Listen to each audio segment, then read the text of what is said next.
Buenas tardes.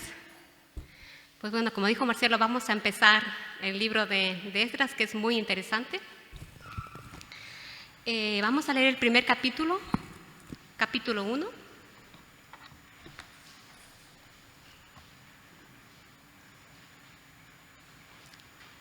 Capítulo 1 de Esdras. ¿Lo tenéis? Muy bien. Dice la palabra de Dios. En el primer año de Ciro, rey de Persia, para que se cumpliese la palabra de Jehová por boca de Jeremías, despertó el espíritu de Ciro, rey de Persia, el cual hizo pregonar de palabra y también por escrito por todo su reino, diciendo: así ha dicho Ciro, rey de Persia: Jehová, el Dios de los cielos, me ha dado todos los reinos de la tierra y me ha mandado que le edifique casa en Jerusalén, que está en Judá. Quien haya entre vosotros de su pueblo, sea Dios con él, y suba a Jerusalén, que está en Judá, y edifique la casa de Jehová, Dios de Israel. Él es Dios, la cual está en Jerusalén. Versículo 4. Y a todo el que haya quedado en cualquier lugar donde more, ayúdenle los hombres de su lugar con plata, oro, bienes y ganados, además de ofrendas voluntarias para la casa de Dios, la cual está en Jerusalén. El regreso a Jerusalén. Versículo 5. Entonces se levantaron los jefes de las casas paternas de Judá y de Benjamín, y los sacerdotes y levitas, todos aquellos cuyo espíritu despertó Dios para subir a edificar la casa de Jehová, la cual está en Jerusalén. Y todos los que estaban en sus alrededores les ayudaron con plata y oro, con bienes y ganado y con cosas preciosas, además de todo lo que se ofreció voluntariamente. Y el rey sirio sacó los utensilios de la casa de Jehová que Nabucodonosor había sacado de Jerusalén y los había puesto en la casa de sus dioses. Los sacó pues Ciro, rey de Persia, por mano de Mitrídates, tesorero, el cual los dio por cuenta a Sesbazar, príncipe de Judá. Y esta es la cuenta de ellos: 30 tazones de oro, 1000 tazones de plata, 29 cuchillos, 30 tazas de oro, otras 410 tazas de plata y otros 1000 utensilios. Todos los utensilios de oro y de plata eran 5400. Todos los hizo llevar Sesbazar con los que subieron del cautiverio de Babilonia a Jerusalén. Amén. Bueno, en este capítulo 1 lo vamos a dividir en dos secciones. La primera parte será del versículo 1 al 4, donde presenta el edicto o un decreto de Ciro, donde se autoriza la edificación de la casa de Dios en Jerusalén y se invita también al pueblo a participar y también a contribuir en la obra de la reconstrucción. La segunda parte o la segunda sección será del versículo 5 hasta el 11, que presenta la relación de algunos exiliados, la reacción de algunos exiliados a la orden real de rey Ciro, bajo el liderazgo de Sesbazar, príncipe de Judá. En torno a quién es el autor del libro de Esdras, es importante comprender, hermanos, que el título del libro hace referencia más a los protagonistas de esta narración, no al autor. Según el Talmud babilónico, indican que el autor fue Esdras. Y no solamente el libro de Esdras, también de Nehemías y el libro de Crónicas. Un Talmud babilónico es una obra que recoge principalmente discusiones rabínicas sobre las leyes judías, sobre tradiciones, historias, etc. Y por otro lado, la tradición rabínica lo considera a Esdras como un hombre de la ley. Como Moisés, Esdras fue descendiente de Seraías, Hilcías, el sumo sacerdote. Esto lo podemos comprobar, vamos a revisar en nuestras Biblias, en el capítulo 7 de Esdras, capítulo 7, versículo 1. Lo vamos a comprobar quién era Esdras.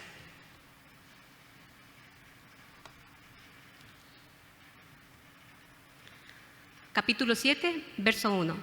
Dice la palabra de Dios: pasadas estas cosas en el reinado de Artajerjes, rey de Persia, Esdras, hijo de Seraías, hijo de Azarías, hijo de Hilcías. Y en el verso 5 dice: hijo de Abisúa, hijo de Finés, hijo de Eleazar, hijo de Aarón, primer sacerdote. Entonces vemos que viene de una familia sacerdotal, Esdras.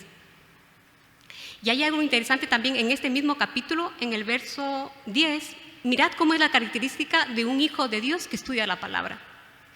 Dice versículo 10: porque Esdras había preparado su corazón para inquirir la ley de Jehová y para cumplirla, y para enseñar en Israel sus estatutos y decretos. Fijaros cómo un sacerdote tenía que prepararse en la ley de Moisés. Pues Esdras, como hemos dicho, era un sacerdote, pero él no podía ejercer su sacerdocio ni cumplir con sus obligaciones, porque durante la cautividad no había templo. El templo estaba destruido, el templo de Jerusalén. Y lo curioso que llama la atención de Esdras es que este hombre, sacerdote, dice que dedicaba su tiempo estudiando la palabra de Dios. Y la Biblia lo dice, lo hemos leído, que él era un escriba, era un maestro instruido en la ley de Moisés. Era un gran reformador, un renovador. La renovación para Israel comenzó con la lectura de la palabra de Dios a través de este siervo, a través de este sacerdote. Pues en el capítulo 1, que vamos a leer el versículo 1,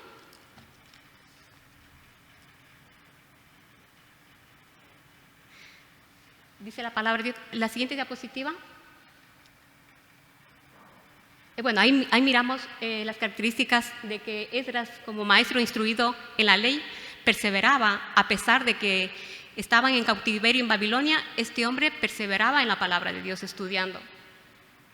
Dice, en el primer año de Ciro, rey de Persia, para que se cumpliese la palabra de Jehová, por boca de Jeremías, fijaros, por un profeta, por boca de Jeremías, despertó Jehová el espíritu de Ciro, rey de Persia, el cual hizo pregonar la palabra y también por escrito por todo su reino. Vamos a quedar en este versículo, primeramente. En el año 539 a.C., el ejército de Asiria triunfó sobre Babilonia y Ciro fue declarado rey de todo ese imperio. Tenía poder. Entonces Ciro se convirtió en la esperanza del pueblo judío en el exilio en relación a su victoria sobre el imperio babilónico. Y me preguntaba cuando estaba mirando este texto, ¿por qué se menciona al profeta Jeremías por boca de Jeremías? El siguiente versículo. Perdón, me salté este punto.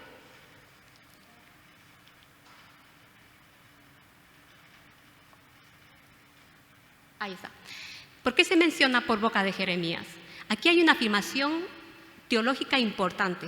Jeremías había profetizado que los judíos permanecerían en cautiverio en la tierra de Babilonia por 70 años, antes del retorno de Judá. Y esto lo podemos comprobar en la palabra de Dios, que dice Jeremías 29:10, que dice, porque así dijo Jehová, cuando en Babilonia se cumplan los 70 años, yo os visitaré, dice el Señor, yo os visitaré y despertaré sobre vosotros mi buena palabra para haceros volver a este lugar.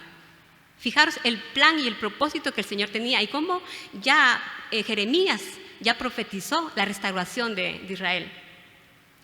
Otra frase que me llama la atención en este primer versículo, que hay mucho contenido, es despertó Jehová el espíritu de Ciro, rey de Persia.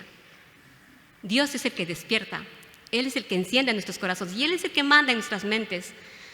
Y fijaros cómo le despierta el corazón al rey de Ciro, un rey muy, muy importante.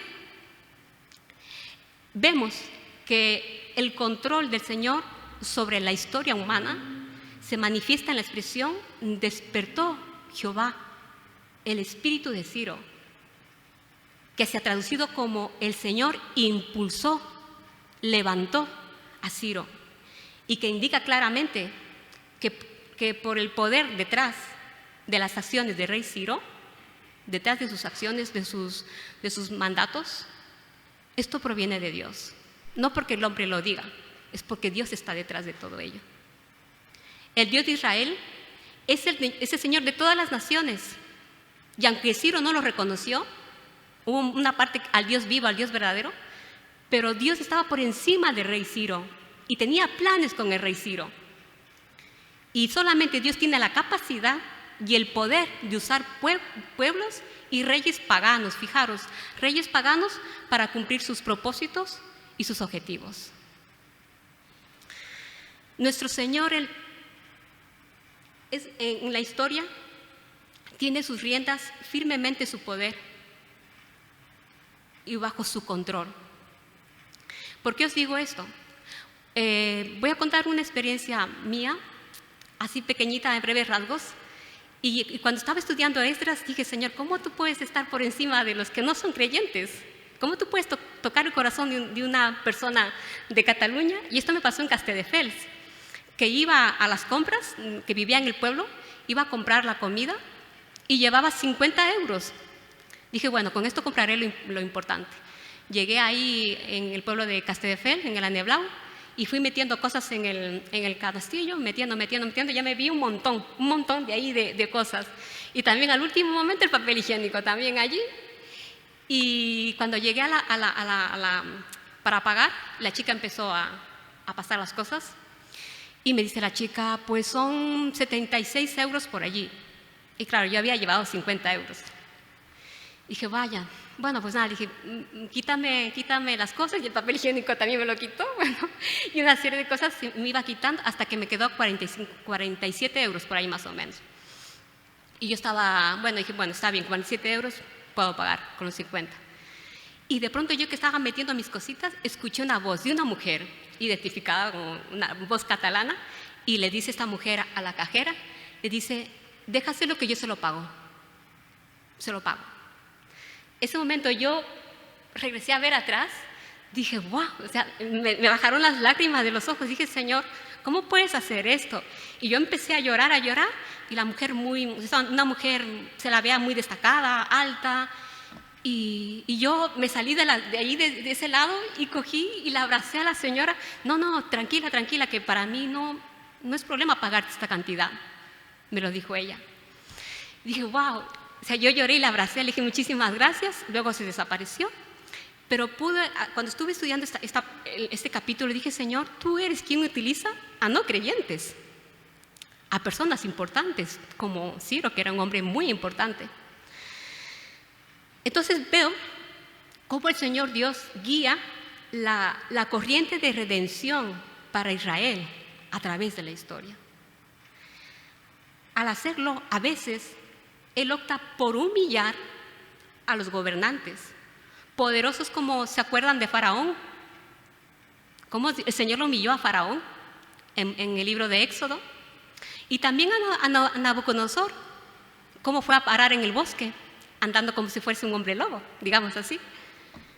Y también cómo exalta al rey Ciro, cómo lo exalta a este hombre de Persia, a fin de cumplir sus propósitos y sus planes, porque Dios tiene planes para nosotros, aunque nosotros veamos que el enemigo está en contra de nosotros, pero Dios lo puede usar para nuestra bendición.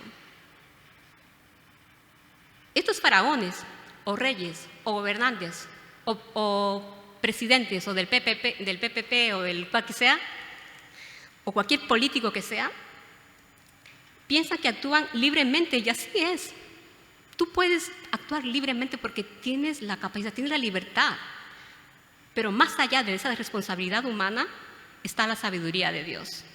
Hay un versículo importante que dice, Él es quien cambia los tiempos y las edades. ¿Quién quita reyes y pone reyes? Da sabiduría a los sabios y conocimiento a los entendidos. Así que por más político, por más ilustre que eres, por más gobernante que seas, el rey Ciro tuvo que obedecer al mandato de Dios. Un hombre muy importantísimo y que ganó a los babilonios.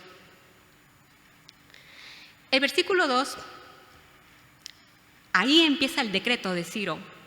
Dice la palabra: así dicho Ciro, rey de Persia, Jehová, el Dios de los cielos, me ha dado todos los reinos. Fijaros cómo reconoce él, me ha dado. O sea, él reconoce que el Dios de los cielos le ha dado los reinos de toda la tierra y me ha mandado. Fijaros, un rey pagano dice, me ha mandado. Pronuncia, me ha mandado. Que le edifiquen casa en Jerusalén y que esta casa está en Judá. Cerca de 170 años, la aparición de Ciro, Isaías, también otro profeta, profetizó acerca de un gobernante llamado Ciro, que permitiría el retorno a los judíos a su patria, a fin de reedificar Jerusalén.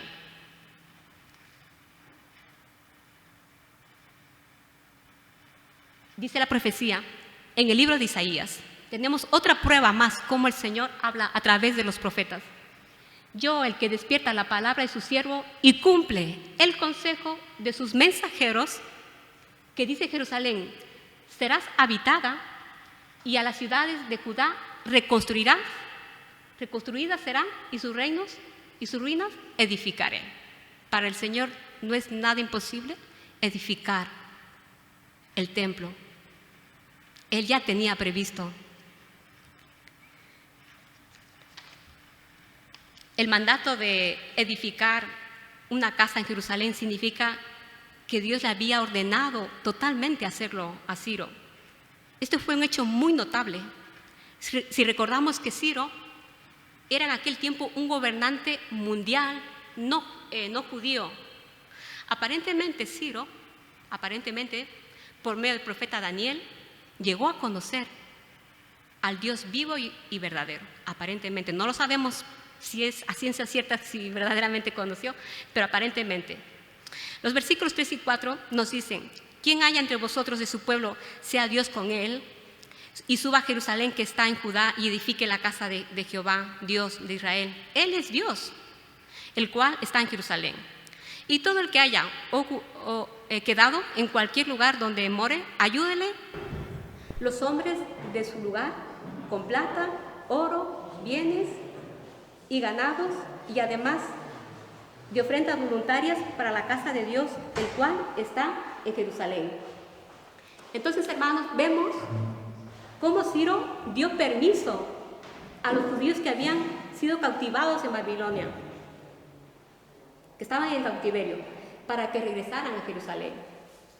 Según algunos estudiosos teólogos, sostienen que los que regresaron a Jerusalén eran personas humildes, pero también vemos que en los otros versículos que vemos que también regresaron sacerdotes, regresaron levitas.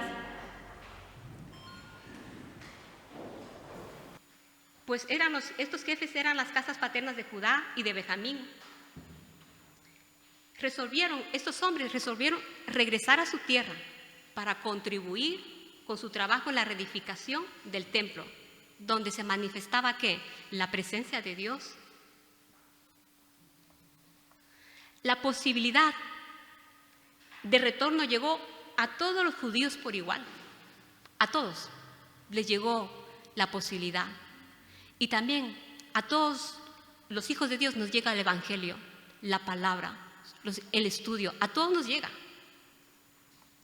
Dice que unos respondieron positivamente, aquellos cuyos espíritus fueron movidos por Dios.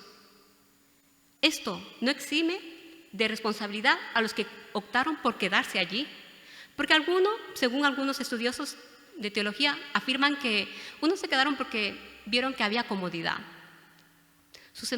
Eran empresarios y tenían una prosperidad económica y se quedaron en Babilonia. Pero otros marcharon, tomaron la iniciativa de marcharse. Entonces cada cual sopesó lo que le conviene y no le conviene.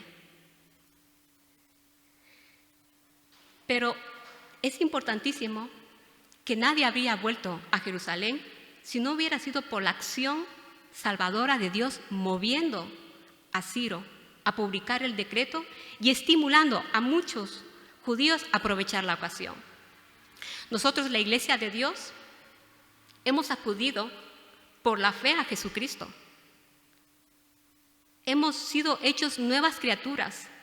Si no hubiera sido por el Espíritu de Dios moviendo nuestro espíritu, abriendo nuestro entendimiento como le abrió al rey Ciro para que dé el decreto y despertando en nosotros la fe, estaríamos aún en Babilonia, en esa Babilonia de pecado, en esa Babilonia de tribulación, porque los judíos estaban atribulados, sufrían, porque estaban bajo el dominio de Nabucodonosor y muchos reyes. Isaías 57:15 dice la palabra de Dios: porque así dijo el alto y sublime, el que habita la eternidad y cuyo nombre es el Santo: yo habito en la altura y en la santidad. Pero, dice la palabra de Dios, pero habito también con el quebrantado y humilde de espíritu, para reavivar el espíritu de los humildes. Vaya qué condición nefasta tuvieron los judíos cuando estaban en cautiverio de Babilonia. Hermanos, Dios nos está invitando a que nos volvamos a Él, que estudiemos su palabra, que no solamente es venir los domingos y escuchar la palabra y ya está. Esdras era un hombre que escudriñaba la palabra. Era un escriba, era un hombre preparado en la palabra. A pesar de que vivía en la tribulación, él estaba constantemente en la palabra de Dios. Pues el Señor conocía la condición de su pueblo que estaba sufriendo en Babilonia. Y Él conoce nuestras situaciones, conoce nuestras tristezas, nuestro cansancio físico, nuestro cansancio mental. Él lo conoce todo, nuestras dudas, nuestras lágrimas. Él lo conoce y lo vio todo en su pueblo Israel, que estaba sufriendo. El Señor está atento a cualquier clamor de aquellos que le busquen en espíritu y en verdad. Aquellos corazones que son contritos y humillados y Señor, yo no puedo estar con esta Babilonia que me está trayendo cada vez más. Ayúdame, Señor, a vencer estas tentaciones que estoy teniendo o dificultades que tenemos en la vida. El templo de Salomón fue destruido, pero Dios vuelve a levantar. Él es el que levanta. Él levanta a sus hijos caídos. Él levanta, pero aquellos que reconocen que necesitan de Dios para reconstruir el templo. En el plano espiritual, el templo es destruido cuando un creyente, hermanos, deja de comunicarse con su Señor. Te apagas. El espíritu se entristece. Dios quiere restaurarnos. Dios quiere limpiarnos del pecado y la maldad. Esdras se convierte para nosotros en la imagen de la obra de Dios, el restaurar el corazón que había caído en desobediencia, el corazón del pueblo de Israel.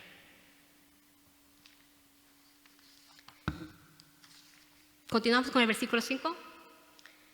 Dice la palabra de Dios: entonces se levantaron los jefes de las casas paternas de Judá y de Benjamín, y los sacerdotes y levitas, todos aquellos cuyo espíritu despertó Dios para subir y a edificar la casa de Jehová, la cual estaba en Jerusalén.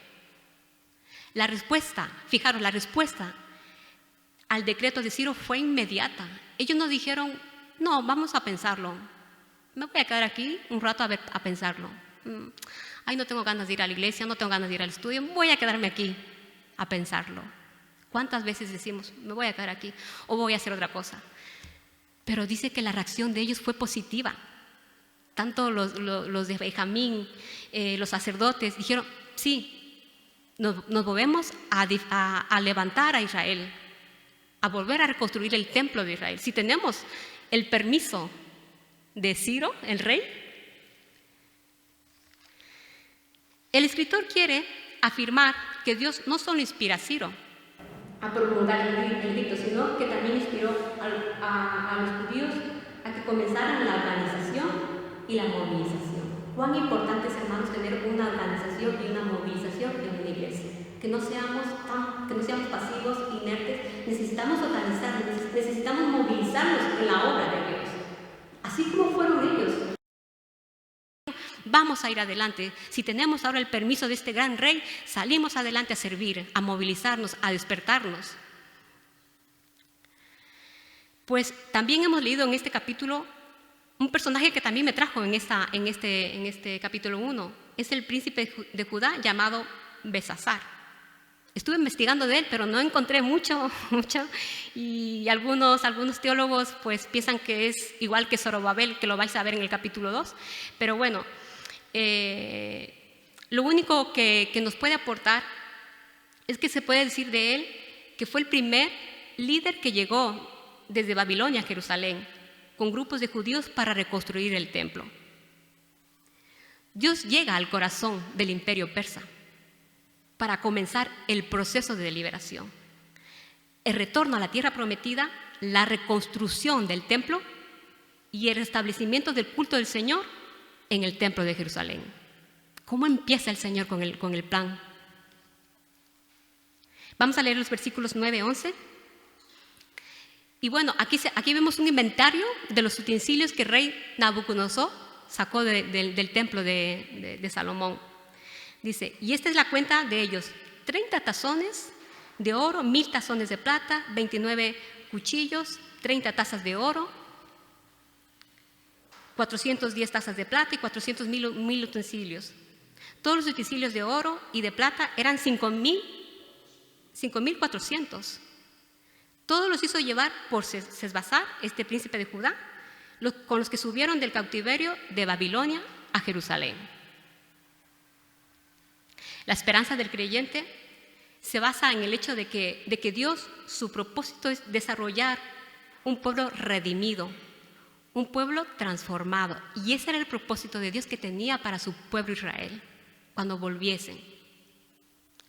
Dios tiene la potestad, hermanos, tiene la potestad de utilizar a creyentes, y vuelvo a repetir, a no creyentes. Naciones y hasta naciones poderosas hoy en día. Dios tiene la potestad y Él es el que tiene la última palabra. Además vemos que vecinos, que seguramente a lo mejor no eran judíos, también hicieron donaciones para el pueblo de Israel. Y el rey Ciro devolvió los 5.400 utensilios de oro. Y algo que me llamó la atención es que da un número de cada utensilio, y hay uno que dice 29 cuchillos. Digo, 29 cuchillos. Digo, vaya, el Señor está en los detalles más pequeñitos que tú piensas que no está. En esos detalles pequeñitos el Señor lo controla.